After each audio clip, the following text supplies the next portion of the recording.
Pimping just started. The original liar is the woman, and she continues to lie her way through life. And now, I'm just saying, and now, the offspring of wretched club bitches rule the street. The offspring of wretched club bitches are out there in large numbers. Brothers used to have to worry about the police and stuff like that. Now you have to worry about these misguided children that was raised by a woman only. Who her backup comes from the court system, and the children are trained against the man. Are you saying yes that hold on. Are you saying that a woman cannot raise a balanced child on her own without the help of a man? What I'm saying is, because diamonds are a girl's best friend, they don't care that the person who is giving them their power is destroying the community. They are still willing to go with that because they get the rewards. Absolutely. But what about what DT said about balance? This is what I think. There can never be balance unless the person who is in power, who should be in power, is in power. The people in power now are evil.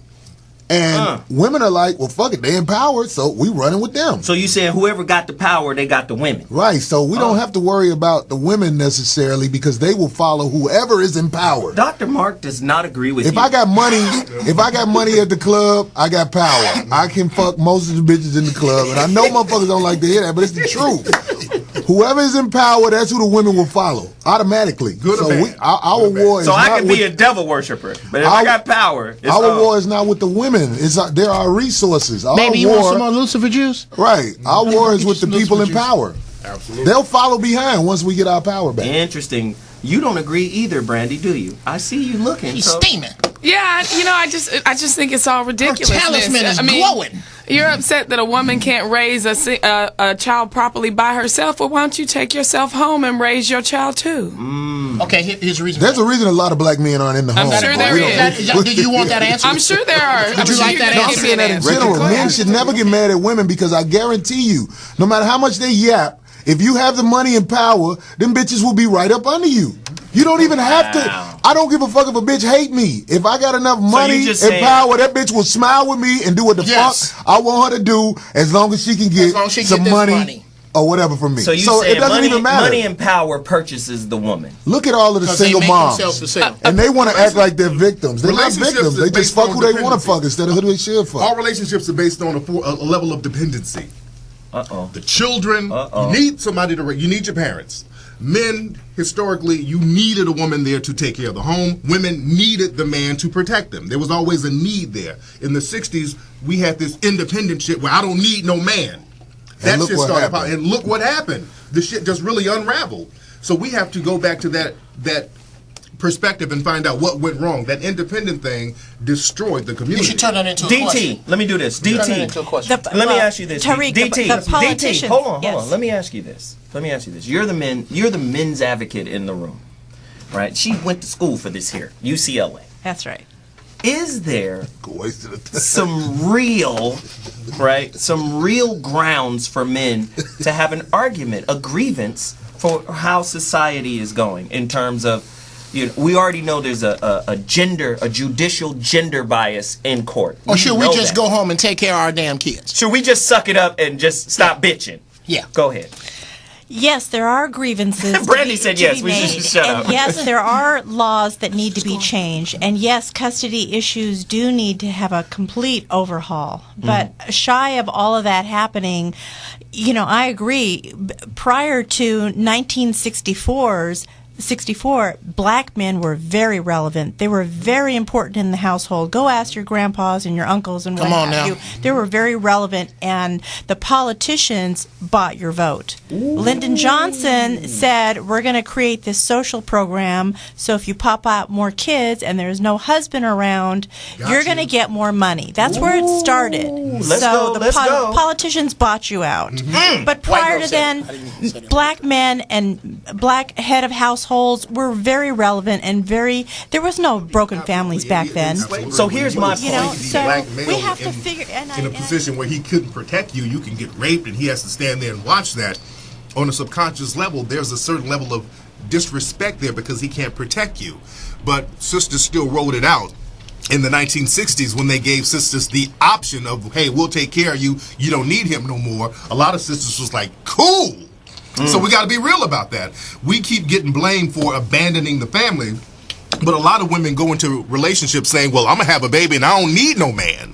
So they're making a point and a decision to have kids by themselves even before a man gets to abandon them. So we got to be very realistic But about Tariq, that. that's an interesting point you make, because radical feminism has a concept called the disposable man. But can we really get mad when pimps and Macs have a concept called pimps up, hoes down? Isn't that not the same thing? Okay, we can't have double standards, right? All right. Here, let's. I'm talking to Tariq. Okay. You just don't ignore. You just ignore that. Okay. Just Listen by Dr. Mark Goulston. All right. Here you go. Let me open this up. Get a couple. Let me open this son bitch Get a up. couple of bars. Look at that. Tariq, please. But yeah, but the Shit. concept of pimps up, hoes down, that goes back to what Corey was saying. It goes back to power. There's always been men in power who had a whole bunch of women and the option to have a whole bunch of women and to do whatever you wanted to do with them women. That goes back to the ancient pharaohs of Egypt and the kings of Europe. They would have a wife and 8 or 9 mistresses. So the word Mac and pimp, that's relative to the situation because there's always been relationships like that, and that's just a power-based relationship. Okay. Now you. Okay. Wow. And in the Push back if that's all right. And let's go back to the 60s. Right in the middle of the 1960s, that's when the black community gave up its economic base. And we integrated money. And once we did that, you notice the independent thing popped right on up.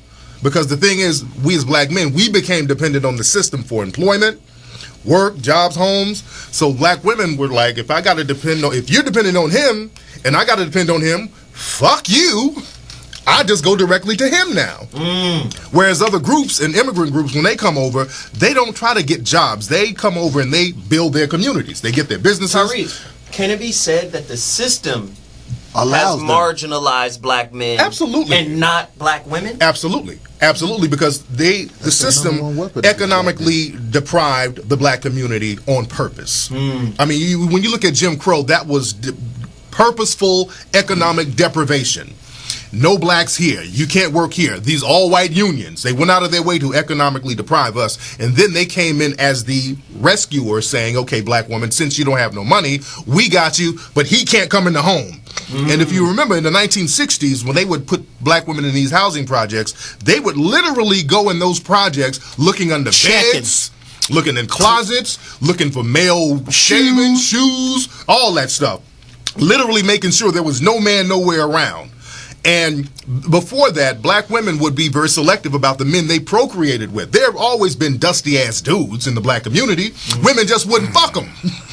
After the 1960s, you didn't have to worry about the dude being dusty. If he had cute eyes and swag, you fuck him and have a baby with him and you'd still be great. You look like Elder Brown. And that's when everything went downhill. Leadership in this country has made women who have a history of 5 or more uncommitted dicks in their body think that they are respectable people.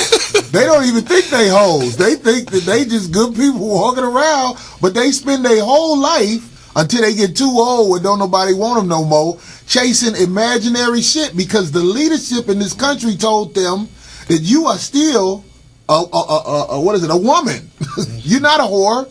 You're not a whore, but in fact, you are a whore when you go around sleeping with everybody that you are, like especially the cute girls. They are the real whore. Oh, they got options up the ass, so they think that it didn't work out with him. The Kardashians are not women who are standout fucked up people. They just like almost all of the women I meet.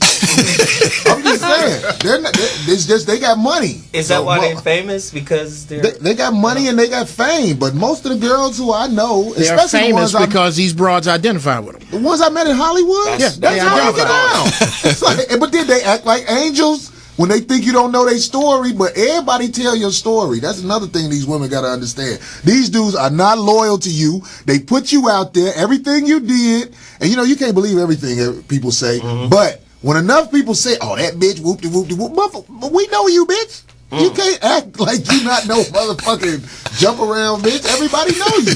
Dr. Goulston, I need you. How many? That's what I'm talking about. But see, those are the ones you see automatically.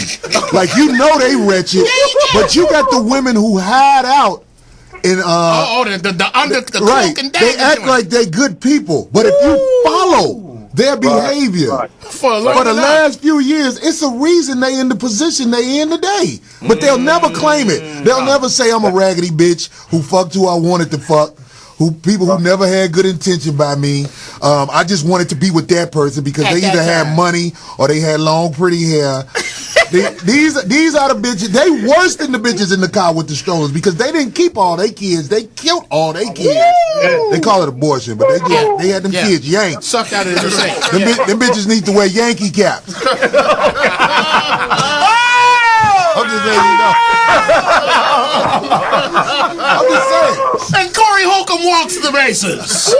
They won't show themselves. They're hi, I'm so and so. I'm dignant. I'm good. Yeah. Okay. Lousy And bitch. just lousy. Lousy bitch. Lousy. Raised by lousy. I know they lousy bitches. That's why I offer them money for pussy immediately. How much for your pussy? Yeah. And most of them be like, oh. And then later on, they be like, okay, man. That's how it goes. This is a world of wretched bitches. And I'm not even blaming them. It's the power structure that has built them into being that way. Of course, there's men who ain't shit. But trust me, these women are in control because they have the backing of the people in power.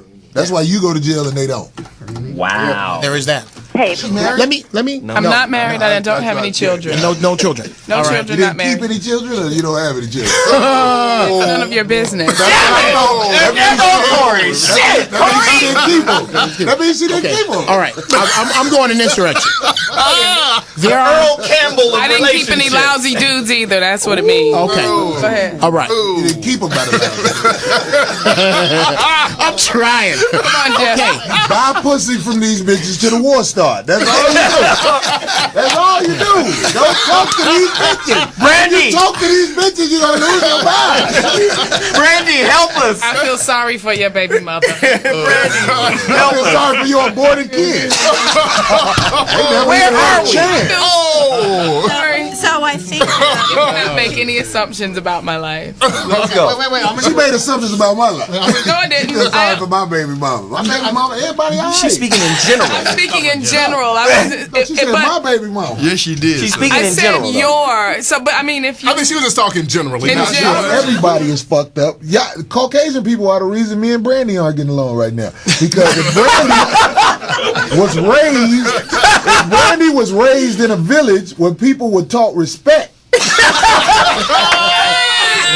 me and her would get along fine. But Brandy takes offense to me saying the word bitch. You say a village. Right. I take offense to you saying lousy bitch. You're lousy bitch. Lousy bitch. Because she feels I'm talking to her.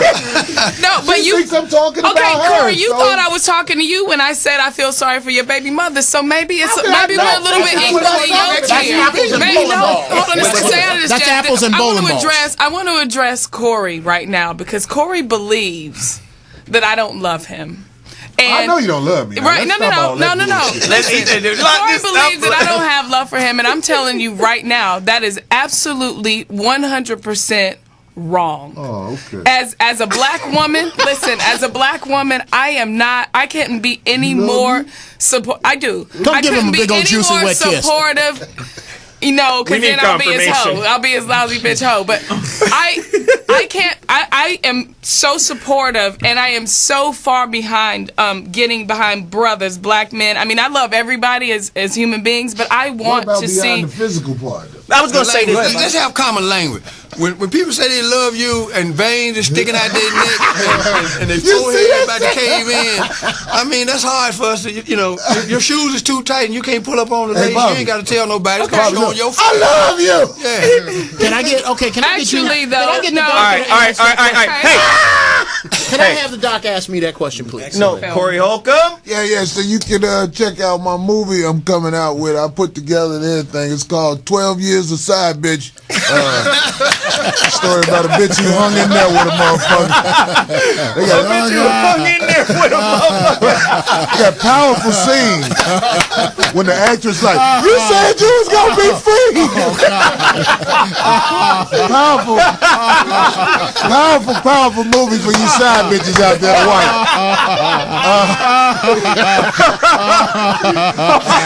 Let's go play right after Scandal. God damn! And oh shit! Everybody who know me, man, y'all know I'm silly. I hate when people take me seriously. God damn! After the show is over, I hope Brandy still got love. Corey, for me. come on, you know I got love for you. I said that before, and everybody attacked on me. Yeah, 12 years aside. Your forehead don't relax. All right, so anyway, Twitter. It does. Okay, bye. On my Twitter, all I do is say stupid shit like this. That's the Corey Holcomb on Twitter. The Corey Holcomb. TheCoreyHolcomb. That's what I do. Yeah. All right.